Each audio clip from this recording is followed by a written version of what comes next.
La renovación moral de la sociedad lo he venido ratificando en esta campaña política. Es una demanda efectiva de la sociedad. Por la renovación moral de la sociedad. Pero yo hice ver a la sociedad que la renovación moral era una tarea nacional, era una tarea de toda la sociedad y que cada parte debía de asumir su responsabilidad.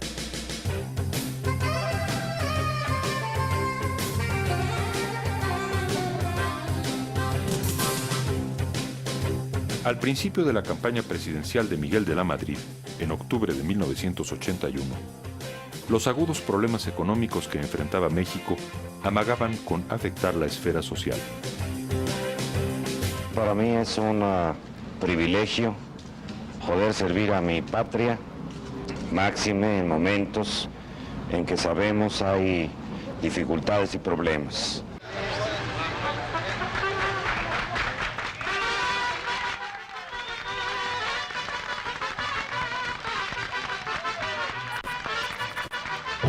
La caída de los precios internacionales del petróleo al inicio de la década de los 80 terminó con el sueño de primer mundo y arrebató a muchos mexicanos la esperanza de mejorar algún día su situación. A los desposeídos y marginados, a los que hace 6 años les pedí un perdón que he venido arrastrando como responsabilidad personal.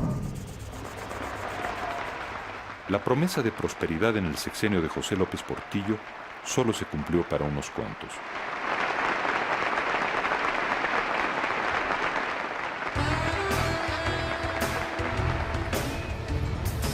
Golpeados por la inflación, muchos mexicanos se vieron obligados a engrosar las filas del subempleo.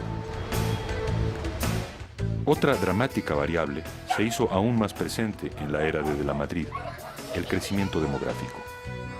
Las ciudades capitales comenzaban a desbordarse con los migrantes del campo que llegaban en busca de oportunidades.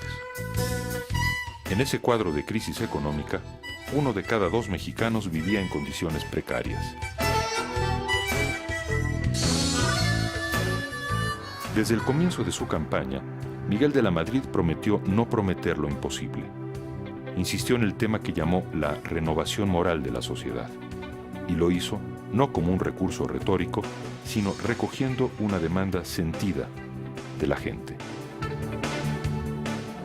No toleraré corruptelas en el gobierno. Renovación moral significa gobernar con el ejemplo. En medio de la emergencia, la participación electoral del 4 de julio de 1982 fue una sorpresa mayor. Se redujo el abstencionismo y los ciudadanos votaron en un 68% a favor de Miguel de la Madrid. No hubo misterio mayor en los resultados. Se trató de un voto por la renovación moral de la sociedad que proponía de la Madrid. Pero era también una revalidación de los mexicanos al derecho elemental de elegir a sus gobernantes. Y en ese sentido, fue un voto por el voto. Tal vez un candidato fuerte en la oposición hubiese modificado los resultados, pero el votante creyó genuinamente en la novedosa propuesta del candidato del PRI. La interpretó como una declaración de guerra contra la corrupción y con ello le confirió una oportunidad de oro al nuevo presidente.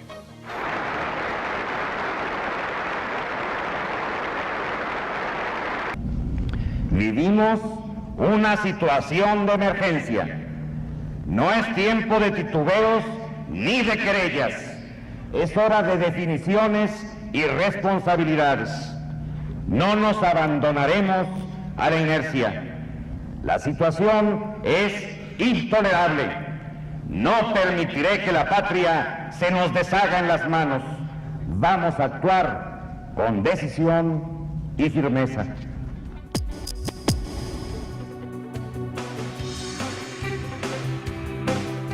En su primer año de gobierno, Miguel de la Madrid mejoró notoriamente el desempeño económico interno y la imagen de México hacia el extranjero. A diferencia de López Portillo, se comprometió a cumplir acuerdos con el Fondo Monetario Internacional.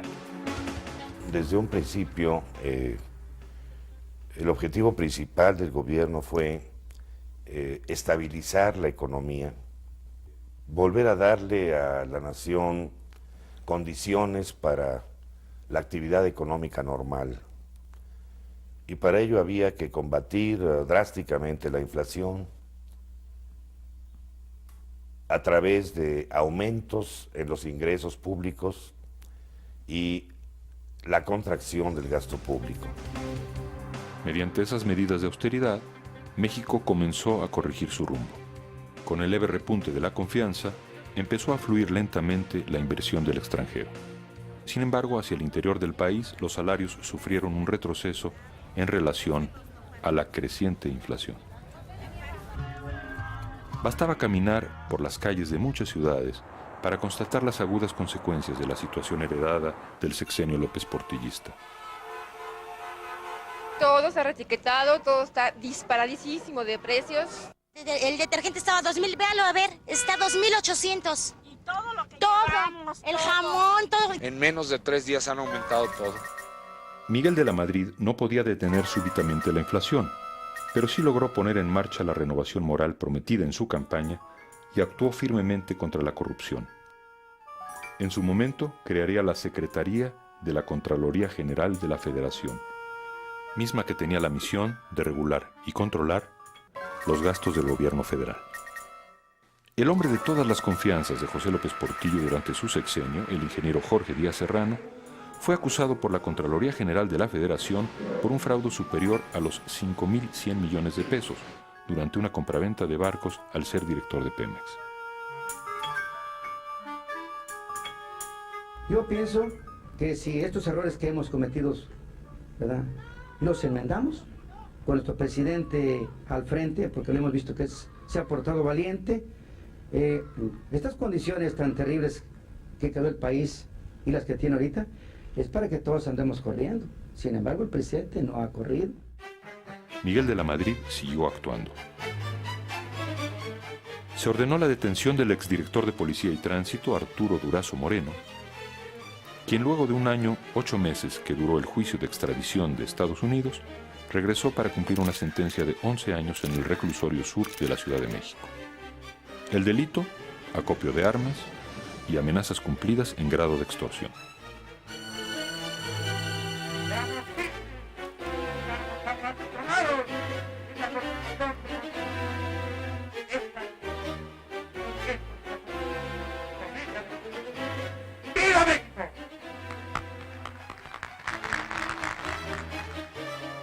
Quien sí supo sortear con éxito la tormenta de la renovación moral y se convirtió en un enorme tótem de piedra para Miguel de la Madrid fue el poderoso y popular líder petrolero Joaquín Hernández Galicia, La Quina. El presidente le pidió al secretario de Programación y Presupuesto, Carlos Salinas de Gortari, encargarse del asunto. La investigación se realizó de manera exhaustiva, pero al menos en ese sexenio no llegó a mayores. Solo salió a la luz en la prensa, como nunca antes, la corrupción del sindicato petrolero. Se conocieron cifras, datos concretos, como el caso de El Trampas, comisionado del sindicato para cobrarle a Pemex los cheques de las llamadas obras sociales.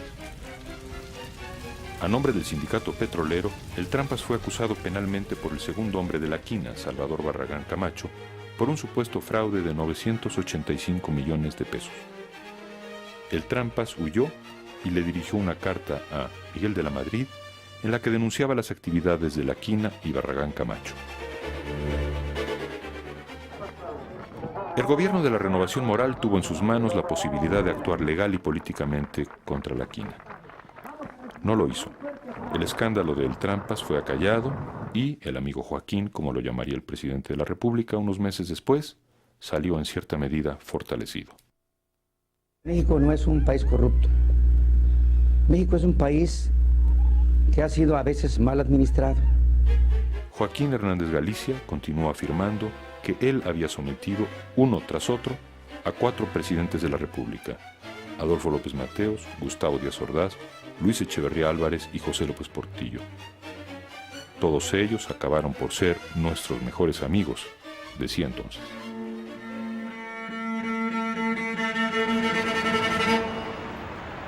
En 1985, México parecía haber salido de la emergencia de 1982. Había paz social y cierta tranquilidad política. Pero la deuda externa seguía creciendo. Buscando aliviar la situación, Jesús Silva Herzog negoció a nombre del gobierno mexicano la deuda que el país tenía con la banca internacional. Pagos más pequeños, con mejores plazos y tasas de interés. El 1 de septiembre, Miguel de la Madrid rindió su tercer informe de gobierno. Han sido 3 años muy difíciles y lo que destaca es una conducción política acertada, cuidadosa, democrática, que ha mantenido al país en un camino de libertad, de orden, que ha permitido que sigamos trabajando, que ha permitido que los niños sigan en las escuelas, que México siga viviendo y produciendo. A los pocos días, la Ciudad de México sufrió un trágico despertar. Está temblando un poquitito. No se asusten, vamos a quedarnos. Les doy la hora. 7 de la mañana, Chihuahua. 7 de la mañana, 19 minutos 42 segundos, tiempo del centro de México. Sigue temblando un poquitito, pero pues vamos a tomarlo con una gran tranquilidad. Vamos a esperar un segundo para poder hablar. El jueves 19 de septiembre, un temblor de 7.8 en la escala de Richter, uno de los de mayor intensidad registrados en la historia de México, golpeó brutalmente a la Ciudad de México. Yo estaba vistiéndome después del baño, ahí en Los Pinos, y sentí el terremoto fuerte, y vi cómo se movían las lámparas. Pero acostumbrado como estaba a que los terremotos en México no pasaban a mayores, no se me ocurrió que el terremoto hubiera causado graves daños en la Ciudad de México.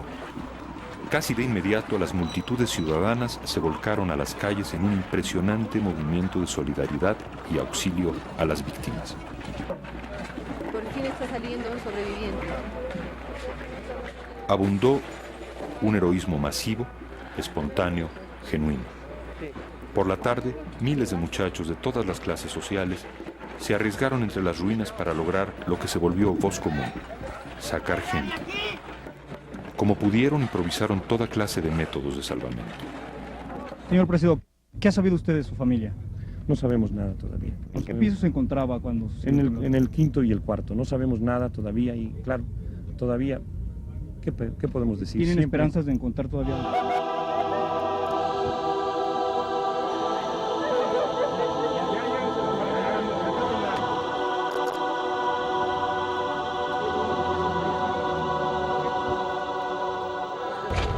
Déjalo pasar. Por caridad, señor presidente. Por caridad. Vamos a cuidar. Hay unos cadáveres todavía de este lado y sí, aquí. Pues ahorita estamos tratando de rescatar gente viva hasta donde se puede, ¿no? A eso le estamos dando prioridad. Pero en la medida en que se vaya teniendo equipo suficiente, vamos a ir mandándolos para acá. Muchas gracias. Gracias, señor presidente. Evidentemente este terremoto, además de las desgracias personales, que son indudablemente las que no tienen reparación, viene a complicar el manejo de nuestra crisis económica. El gobierno enfrentó la tragedia, pero no con la eficacia requerida. En un principio atenuó públicamente la magnitud del desastre y declaró mediante boletines oficiales de prensa que no requería mayormente de la ayuda internacional. Socorristas que trabajan en esta zona afectada dijeron que entre los escombros de Ginecóptetricia aún se encuentran bebés vivos.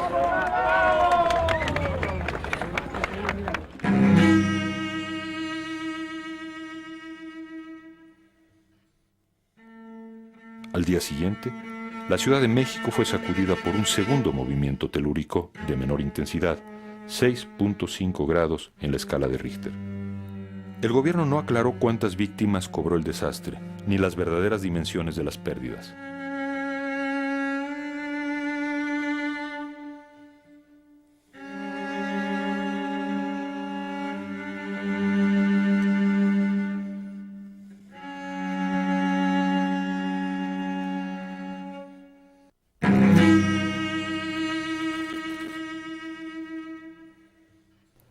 Las reacciones internacionales de solidaridad llegaron casi de inmediato. El pueblo, que enfrentaba los acontecimientos en las zonas del desastre, lo agradeció, pero también se quejó de que, en ocasiones, la ayuda no llegaba a sus manos. El gobierno trató de disminuir el número de muertos. Yo todavía me pregunto por qué. Disminuir la magnitud de la tragedia para evitar una movilización mayor, que la sociedad civil tomara el lugar que podía corresponder al Estado. Es decir, el miedo por parte del Estado a perder su papel. En medio del dolor, la gente de la Ciudad de México mostró su cara luminosa, encarnando una gesta de afirmación moral y solidaridad humana similar y en cierta forma superior a la vivida en 1968. En esos días aciagos, la unión no fue una mera palabra, fue una milagrosa, conmovedora realidad. En 85, que fue un año político, había elecciones, ahí nos empezamos a descomponer. Ahí ya la disciplina financiera y económica con la que se manejaron las cosas fue menor que en los años anteriores. Había una necesidad política, que es una realidad. Las elecciones resultaron bastante bien y las desviaciones sobre el presupuesto original fueron salvadas, entre comillas, por el terremoto de septiembre de 85. Porque ahí le echamos la culpa al terremoto.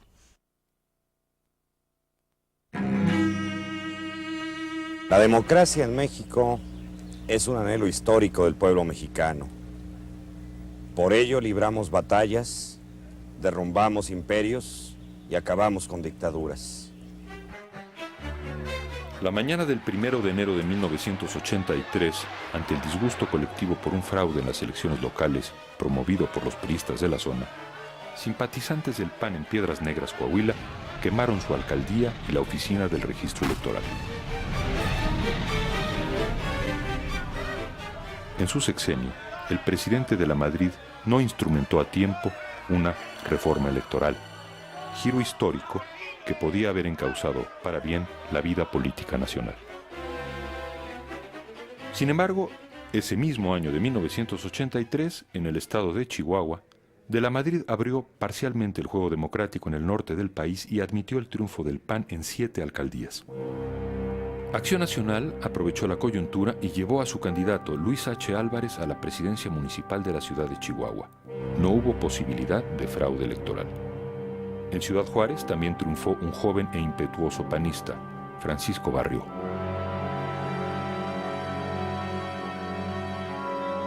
Fieles a su espíritu fundador, la vieja y la nueva guardia del PAN decidieron comenzar juntas, a partir de ese momento, una cruzada definitiva en favor de la democracia.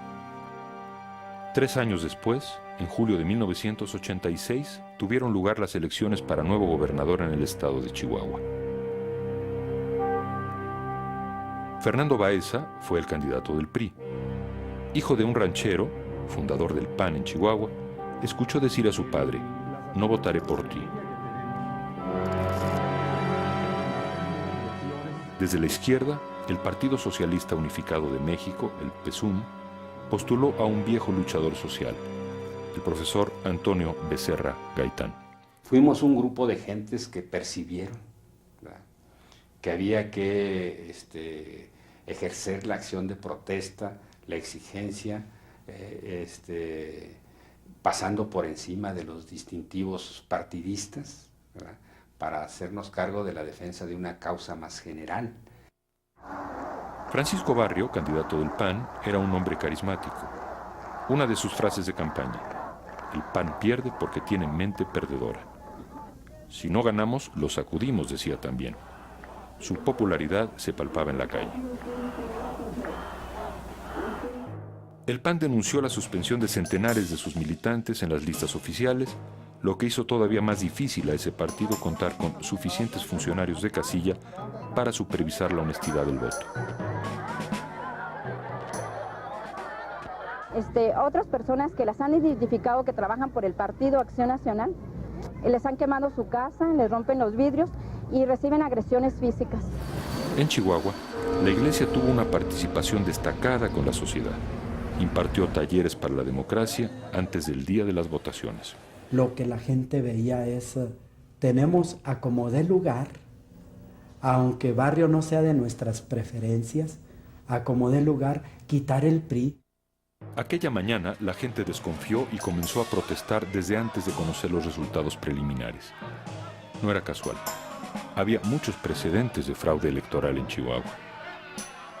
La protesta se generalizó en todo el estado y se manifestó en concentraciones multitudinarias, bloqueo de carreteras y otras acciones. No obstante, la victoria oficial se le asignó a Fernando Baeza y el tricolor declaró que había ganado las alcaldías de los 7 municipios de Chihuahua en poder del PAN desde 1983. Era, nuevamente, el carro completo. Es cierto que la banda de atracadores electorales ha vuelto a atacarnos. Es cierto que en sus cálculos solo falta descargar los golpes finales y después a repartirse el botín. Las pruebas del fraude electoral se multiplicaron. Llegaron informes, testimonios, fotografías y documentos de todas partes del estado que confirmaban las denuncias iniciales. Nuestro razonamiento era, aquí se siguen haciendo fraudes electorales porque a nadie le cuestan, ni le cuestan al sistema, ni le cuestan a los operadores políticos que los realizan. Al contrario, los premian. Vamos buscando que este fraude cueste, y cueste caro, para que haya un desaliento, que haya un motivo para cuidarse de volver a hacer este tipo de acciones. Luis H. Álvarez se declaró en huelga de hambre. El PAN comenzó un vasto movimiento de resistencia civil. Y en un acto sin precedente, 21 intelectuales firmaron un manifiesto que se publicó en los principales diarios del mundo pidiendo la nulidad de los comicios. El secretario de Gobernación, Manuel Bartlett, invitó a algunos de ellos a cenar y les insinuó que era imposible ceder a sus peticiones porque la victoria del PAN en Chihuahua abría las puertas a 3 enemigos históricos de México: la Iglesia, los Estados Unidos y los empresarios. Con eso, el gobierno dio carpetazo al asunto. Periodo de la Madrid, después del episodio chihuahuense, cuando fue cuestionado y requerido fuera del país, él no tuvo empacho en manifestar que era obligado el fraude patriótico para impedir que fuerzas retardatarias, reaccionarias, pudieran estar en condiciones de gobernar el país. Lo reconoció tácitamente, abiertamente. Fue así como el esperanzador gobierno de la Renovación Moral perdió la gran oportunidad de encabezar, en 1986, el cambio democrático de México.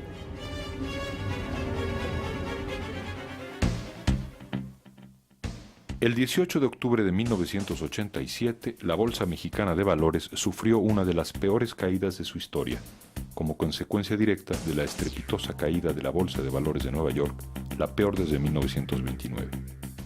En la Bolsa Mexicana de Valores, al igual que en las bolsas mundiales, se dio un fenómeno de avaricia colectiva. La gente quería ganar, ganar, ganar y ganar. Y bueno, hubo gentes que hipotecaron su casa para meter este dinero a la bolsa, otros pedían prestado para invertir en la bolsa sin tener ningún conocimiento, sin tener ninguna base. Un mes después, el titular de la Secretaría de Hacienda y Crédito Público, Gustavo Petricholi, informó en un comunicado que el Banco de México le había anunciado su retiro del mercado libre de cambios de moneda extranjera. En esencia, se trataba de una devaluación de más del 40%.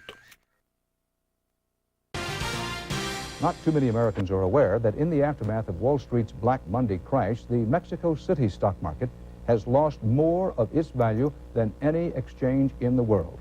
Now, a sudden collapse of the Mexican peso, another collapse of the peso, means harder times ahead for Mexico's already hard-pressed poor and for U.S. immigration officials. The speculation was wild some places and nervous everywhere. It all adds up to good news for American tourists. A trip to Mexico suddenly becomes a real bargain. American dollars will go further down there. ¿Puede el gobierno solo? Nos preguntamos entonces, ¿puede el gobierno solo bajar la inflación en forma rápida y dramática? ¿Lo puede hacer el gobierno? ¿Tiene los instrumentos para hacerlo? Y la verdad del diagnóstico angustioso de aquellos días donde nos daban los reportes de precios y subían los precios cada día más, la gente estaba furiosa con toda razón, porque no hay nada que golpee más al pueblo que la inflación. El gobierno del presidente de Lamadrid buscó una salida ante la difícil situación económica del país. Estableció un pacto de solidaridad económica entre el gobierno, empresarios, obreros y campesinos para detener la desbocada inflación. Este pacto logró reducir el índice de inflación, que para entonces llegaba casi al 200%, a menos del 70%. Con ello se alivió la economía nacional, al menos durante los primeros 6 meses de establecido. Desafortunadamente, pasados esos 6 meses, el índice de inflación se disparó de nuevo. Por otra parte, Miguel de la Madrid apuntó un logro histórico con la firma del Acuerdo General sobre Aranceles y Comercio Aduanero, el GATT, que abrió sensiblemente por primera vez las puertas de México al comercio exterior. Al mismo tiempo, comenzó el importante proceso de privatización en algunas empresas paraestatales.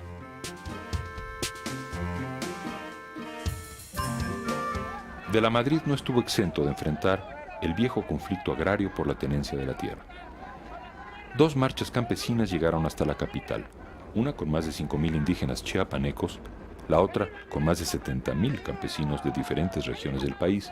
Las dos apuntaban la existencia de lo que llamaron latifundios simulados y exigían el retiro de la seguridad pública y del servicio a los mismos. Se dieron otros movimientos sociales en el campo mexicano, como el caso de Juchitán, Oaxaca, lugar de un proverbial espíritu guerrero. En Juchitán hubo una confrontación entre las fuerzas de caciques priistas y los miembros de la coalición obrera campesina estudiantil del Istmo de Tehuantepec, COSEI. Hubo muertos. Entonces el gobierno federal intervino para llamar a nuevas elecciones que se desarrollaron en forma limpia y transparente, sin mayores hechos de violencia. El contexto internacional no ayudó a Miguel de la Madrid. Con la llegada de Ronald Reagan a la presidencia, los Estados Unidos construyeron bases militares y brindaron asesoría a los países centroamericanos para hacer frente a los movimientos guerrilleros. Esto provocó que muchos guatemaltecos y salvadoreños emigraran a países vecinos, principalmente a México. Miguel de la Madrid se preocupó de que con esos indocumentados llegase también la guerrilla al país. Por ello, y para afirmar un legítimo ascendiente mexicano en la zona, en 1983 de la Madrid decidió establecer un organismo mediador internacional que participara activamente en la negociación por la paz en Centroamérica, el Grupo Contadora. El gobierno de Estados Unidos obstaculizó las tareas de Contadora. El gran riesgo entonces para nosotros era que en condiciones de debilidad económica tuviésemos un conflicto serio con Estados Unidos, del cual necesitábamos para arreglos financieros y comerciales. Logramos que se separaran los dos problemas. El conflicto en la convulsionada región centroamericana se mantuvo un par de años más. El Grupo Contadora se desintegró antes de ello, en 1987, pero había puesto su parte importante en la solución. Mientras tanto, en el frente interno se sucedieron hechos de violencia. Uno de ellos, muy sonado y nunca esclarecido plenamente, fue el asesinato de Manuel Buendía, un conocido periodista de controvertida reputación. Por otra parte, según reportajes internacionales, en el periodo no faltaron asesinatos, detenciones y torturas de periodistas mexicanos en territorio nacional. No había llegado el tiempo en que la prensa y los medios de México pudiesen disfrutar de esa condición fundamental de la democracia, que es la genuina e irrestricta libertad de expresión. Hoy, 31 de mayo de 1986, declaro solemnemente inaugurado el 13º Campeonato Mundial de Fútbol. Cómo le marcan y la habilidad de La mano invisible del futbolista argentino Diego Armando Maradona, la mano de Dios, según dijo, dio un oscuro giro al resultado final del Campeonato Mundial de Fútbol, celebrado en México durante 1986. Algunos vieron la mano y otros la negaron.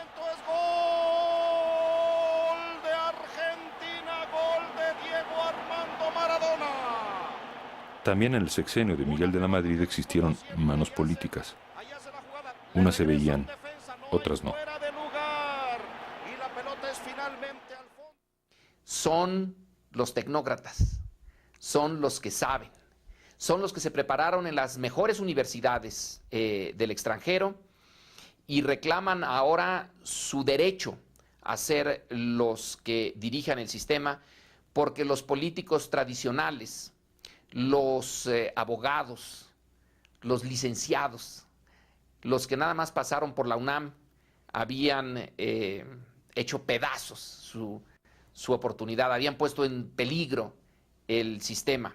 Ellos, los que venían de Harvard, como de la Madrid mismo, los que venían de Yale, de Princeton, estaban ahora exigiendo su turno y lo hacían mostrando la pedacería que había dejado lo que se llamó, con un enorme desprecio, el populismo. Mientras tanto, Carlos Salinas de Gortari comenzó la reafirmación de su poder político desde la Secretaría de Programación y Presupuesto y hacia adentro del PRI. Dos formas distintas de concebir a la nación comenzaron a enfrentarse. Una, la de los jóvenes tecnócratas, modernizadora, privatizadora, orientada a la economía de mercado y al desarrollo exportador.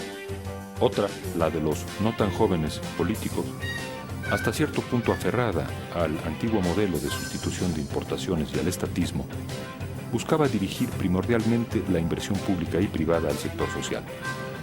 En lo político, el primer grupo eligió un candidato por la vía convencional, la del dedazo.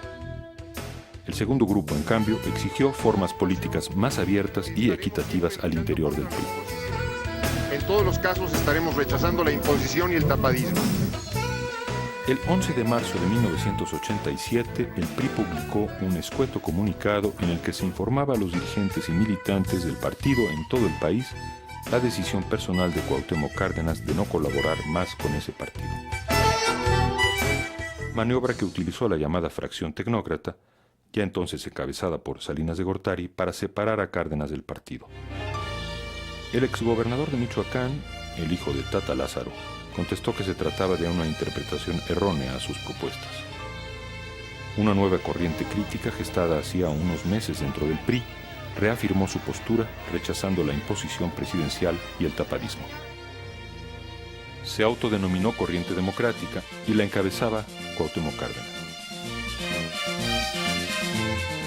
Tenían como tesis que el PRI debía abrir de tal manera sus procesos de designación de candidato a la presidencia de la República. Pero había una discrepancia de más fondo de ese grupo. Había una discrepancia, una crítica a la política económica que yo había seguido. En su primer documento de trabajo, la Corriente Democrática propuso que se ampliara el debate y el análisis de los grandes problemas del país. La mayoría del PRI no los escuchó, los repudió. Yo hablé personalmente con el ingeniero Cuauhtémoc Cárdenas y con Porfirio Muñoz Ledo. Traté de insistirles en que se quedaran en el PRI, que podíamos llegar a arreglos, que podíamos abrirles nuevas oportunidades políticas dentro del partido, pero que trataran el asunto con el partido. Esto no fue posible. Entonces Cárdenas, junto con otros priistas destacados como el expresidente del PRI y exsecretario de Estado durante el sexenio de Echeverría, Porfirio Muñoz Ledo, recogieron la bandera democrática que el gobierno inexplicablemente había despreciado. e hizo lo insólito. Se la llevó fuera del PRI. En su momento, de la Madrid comentó: es mejor que se vaya. Las acciones y propuestas de la corriente democrática en torno a la elección del candidato hicieron reaccionar a las viejas estructuras y a la presidencia del PRI. Por ello, trataron de establecer una nueva forma de candidatura aparentemente más democrática. Dentro del partido nombraron a un grupo de priistas distinguidos para que se exhibieran en pasarela y de allí elegir al nuevo candidato.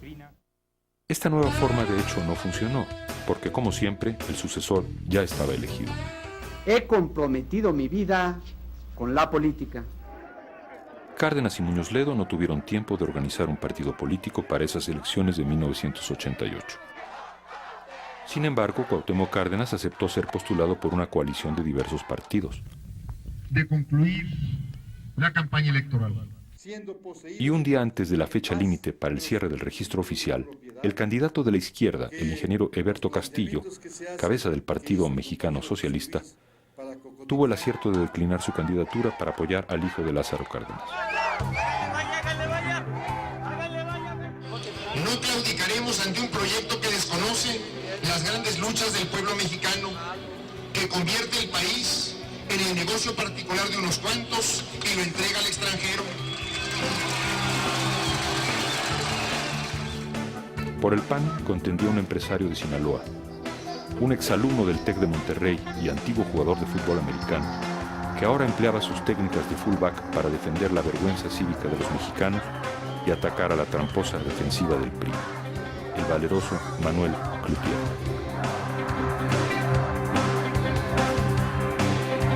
Y al presidente de la República lo tendremos que empezar a ver como un servidor público.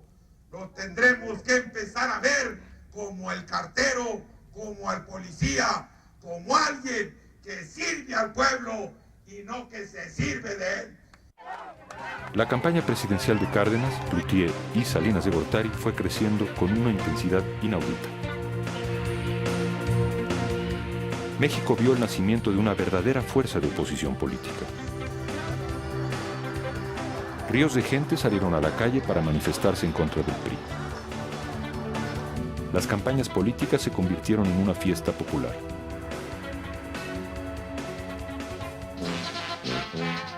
Luego de largas décadas, los mexicanos tenían frente a sí una verdadera lucha de propuestas.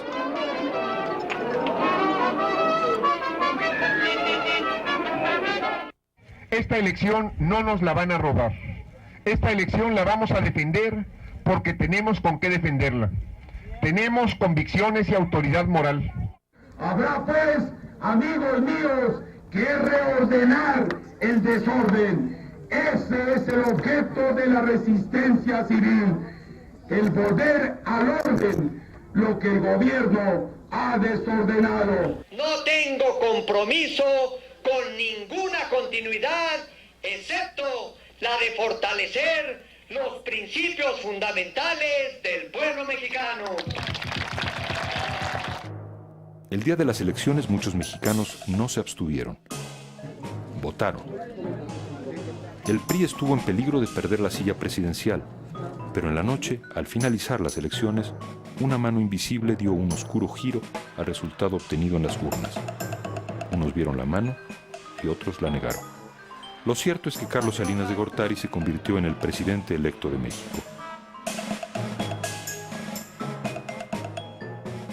Y en su último informe de gobierno, en un acto sin precedente en la historia reciente de nuestra presidencia imperial, Miguel de la Madrid fue interpelado por 13 legisladores de la oposición, quienes coreaban sin tregua su repudio al fraude electoral.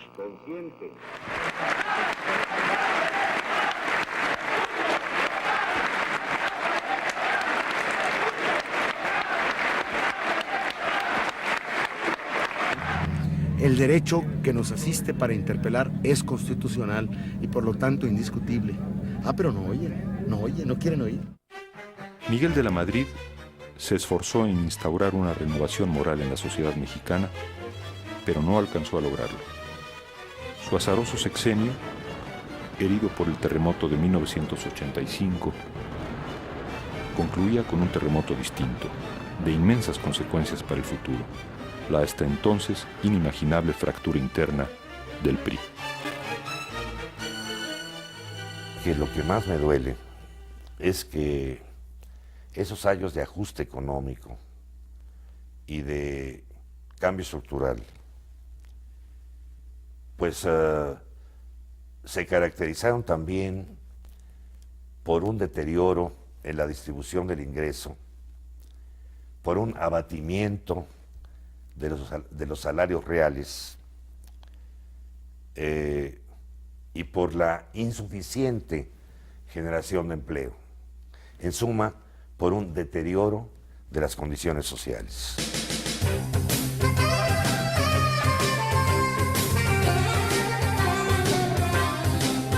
Me dijeron que la luna era de queso Roquefort. Me dijeron que en 6 años mi casa estaría mejor. Me dijeron que esta vez la moral mejoraría. Me dijeron que por fin